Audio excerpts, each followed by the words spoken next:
واقعات حضرت عمر فاروق رضی اللہ عنہ کس نمبر 11 اپنا اسلامک اسٹوڈیو۔ ناظرین، یہ واقعہ یعنی کثیر صحابہ کرام کی شہادت کا واقعہ رمضان المبارک سن 14 ہجری بمطابق سن 635 سن عیسوی کو پیش آیا۔ اس شکست نے حضرت عمر رضی اللہ تعالی عنہ کو سخت برہم کیا اور نہایت زور و شور سے حملے کی تیاریاں کی۔ ناظرین، تمام عرب میں خطبہ اور نقیب بھیج دیے جنہوں نے پرجوش تقریروں سے تمام عرب نے ایک آگ لگا دی اور ہر طرف سے عرب کے قبائل امڑ آئے۔ ناظرین، قبیلہ عزو کا سردار محتف بن سلیم 700 سواروں کو ساتھ لے کر آیا۔ ناظرین، بنو تمیم کے ہزاروں آدمی حسین بن معبد کے ساتھ آئے۔ مشہور زمانہ سخی حاتم طائی کے بیٹے عدی ایک جمعیت کثیر لے کر پہنچے۔ ناظرین، اسی طرح قبیلہ رباب جو کنانہ سے تعلق رکھتے تھے، بنو کنانہ کے بڑے بڑے جتھے اپنے اپنے سرداروں کے ساتھ یہ جوش یہاں تک پھیلا کہ نمرو تغلب کے سرداروں نے جو مذہباً عیسائی تھے، حضرت عمر رضی اللہ تعالی عنہ کی خدمت میں حاضر ہو کر کہا کہ آج عرب و عجم کا مقابلہ ہے، اس قومی معرکے میں ہم بھی قوم کے ساتھ ہیں۔ ناظرین، ان دونوں سرداروں کے ساتھ ان کے قبیلے کے ہزاروں آدمی تھے اور عجم کے مقابلے کے جوش میں لبریز تھے۔ ناظرین، اتفاق سے انہی دنوں جریر نجلی دربار خلافت میں حاضر ہوا۔ ناظرین، یہ ایک مشہور سردار تھا اور جناب رسول اللہ صلی اللہ علیہ وسلم کی خدمت میں حاضر ہو کر درخواست کی تھی کہ اپنے قبیلے کا سردار مقرر کر دیا جائے۔ رسول اللہ صلی اللہ علیہ وسلم نے یہ درخواست منظور کر لی تھی، لیکن تعمیل کی نوبت نہیں آئی تھی۔ حضرت عمر رضی اللہ تعالی عنہ کے پاس حاضر ہوا تو انہوں نے عرب کے تمام عمال کے نام احکام بھیج دیے کہ جہاں جہاں اس قبیلے کے آدمی ہوں، تاریخ معین پر اس کے پاس پہنچ جائے۔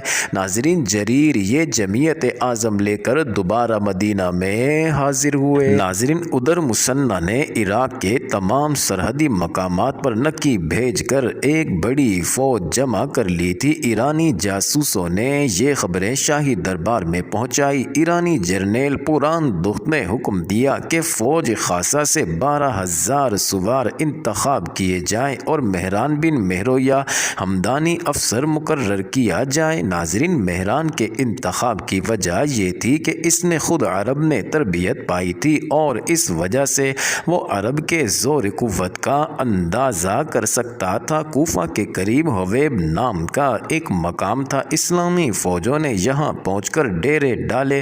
ناظرین، مہران پایہ تخت سے روانہ ہو کر سیدھا بوئے پہنچا اور دریائے فرات کو بیچ میں ڈال کر خیمہ زن ہوا۔ ناظرین، صبح ہوتے ہی فرات اتر کر بڑے سر و سامان سے لشکر آرائی شروع کی۔ مسنہ نے نہایت ترتیب سے صف درست کی۔ ناظرین، فوج کے مختلف حصے کر کے بڑے بڑے ناموروں کی ماتحتی میں دیے، چنانچہ میمنہ یعنی دائیں بازو پر مذعور، میسرہ یعنی بائیں بازو پر لثیر، پیدل یعنی الفینٹری فورس پر مسعود، ولتیر یعنی ریزرو دستے پر عاصم۔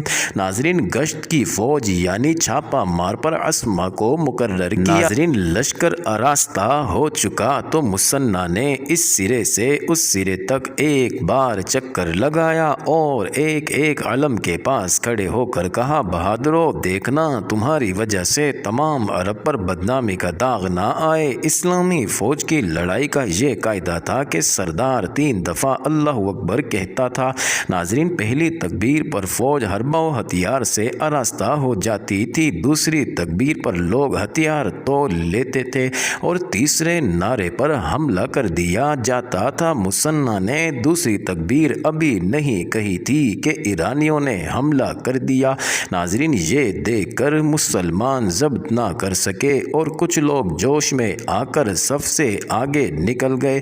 ناظرین، مسنہ نے غصے میں آ کر داڑھی دانتوں میں دبا لی اور پکارے کہ خدا کے لیے اسلام کو رسوا نہ کرو۔ اس آواز کے ساتھ فوراً لوگ پیچھے ہٹے اور جس شخص کی جہاں جگہ تھی وہیں آ کر جم گیا۔ ناظرین، چوتھی تکبیر کہہ کر مسنہ نے حملہ کیا۔ ناظرین، عجمی اس طرح گرجتے ہوئے بڑھے کہ تمام میدان گونج اٹھا۔ مسنہ نے فوج کو للکارا کہ گھبرانا نہیں، یہ نامردانہ غل ہے، عیسائی باقی سرداروں کو جو ساتھ تھے بلا کر کہا کہ تم اگرچہ عیسائی ہو لیکن ہم قوم ہو اور آج قوم کا معاملہ ہے، میں مہران پر حملہ کرتا ہوں، تم ساتھ رہنا۔ ناظرین انہوں نے لبیک کہا۔ مثنیٰ نے ان سرداروں کو دونوں بازوؤں پر لے کر حملہ کیا اور پہلے حملے میں مہران کا میمنہ توڑ کر قلب میں گھس گئے۔ ناظرین اجمی دوبارہ سنبھلے اور اس طرح ٹوٹ کر گرے کہ مسلمانوں کے قدم اکھڑ گئے۔ مثنیٰ نے للکارا کہ مسلمانوں کہاں جاتے ہو، میں یہ کھڑا ہوں۔ اس آواز کے ساتھ سب پلٹ پڑے۔ مثنیٰ نے ان کو سمیٹ کر حملہ کیا۔ عین اس حالت میں مسعود جو مثنیٰ کے بھائی اور مشہور بہادر تھے زخم کھا کر گرے۔ ناظرین ان کی رکاب کی فوج بے دل ہوا چاہتی تھی۔ مثنیٰ نے للکارا کہ مسلمانوں میرا بھائی مارا گیا تو کچھ پرواہ نہیں، شرفاء یوں ہی جان دیا کرتے ہیں، دیکھو تمہارے علم جھکنے نہ پائیں۔ خود مسعود نے گرتے گرتے کہا ہے کہ میرے مرنے سے بے دل نہ ہونا۔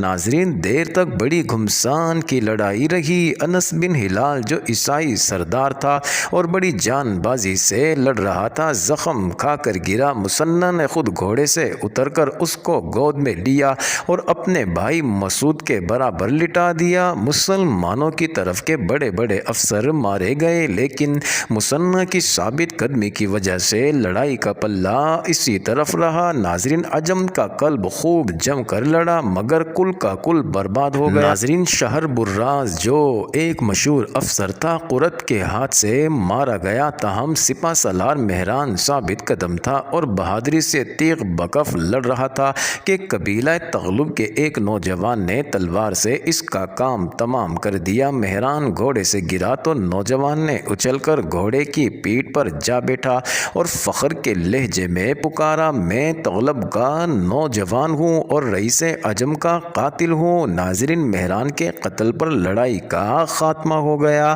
عجم یعنی ایرانی نہایت ابتری سے بھاگے۔ مثنیٰ نے فوراً پل کے پاس پہنچ کر رستہ روک لیا کہ عجم بھاگ کر نہ جانے پائیں۔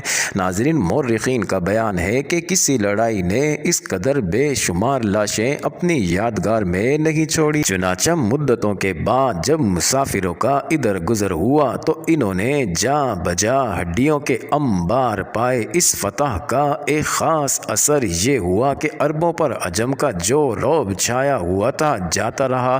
ناظرین اس کو یقین ہو گیا کہ اب سلطنت کسریٰ کے اخیر دن آ گئے۔ خود مثنیٰ کا بیان ہے کہ اسلام سے پہلے میں 12 عجم سے لڑ چکا ہوں۔ اس وقت 100 اجمی 1000 عرب پر بھاری تھے لیکن آج 1 عرب 10 اجمی پر بھاری ہے۔ ناظرین اس معرکے کے بعد مسلمان عراق کے تمام علاقہ میں پھیل پڑے جہاں اب بغداد آباد ہے۔ ناظرین اس زمانے میں وہاں بہت بڑا بازار لگتا تھا۔ مثنیٰ نے عین بازار کے دن حملہ کیا۔ بازاری جان بچا کر ادھر ادھر بھاگ گئے اور بے شمار نقد اور اسباب ہاتھ آیا۔ پائے تخت میں یہ خبریں پہنچی تو سب نے یک زبان ہو کر کہا کہ زنانہ حکومت اور آپس کے اختلافات کا یہی نتیجہ ہونا تھا۔ ناظرین اس وقت پوران دخت کو تخت سے اتار کر یزدگرد کو جو 16 برس کا جوان تھا اور خاندان کسریٰ کا وہی ایک نرینہ یادگار رہ گیا تھا، ناظرین تخت نشین کیا۔ رستم اور فیروز جو سلطنت کے دست و بازو تھے آپس میں عناد رکھتے تھے۔ درباریوں نے ان سے کہا کہ اب بھی اگر تم دونوں متفق ہو کر کام نہیں کرتے تو ہم خود تمہارا فیصلہ کیے دیتے ہیں۔ معزز ناظرین یہ انٹرسٹنگ ویڈیو جاری ہے، اگلی ویڈیو کس نمبر 12 میں دیکھنا مت بھولیے گا۔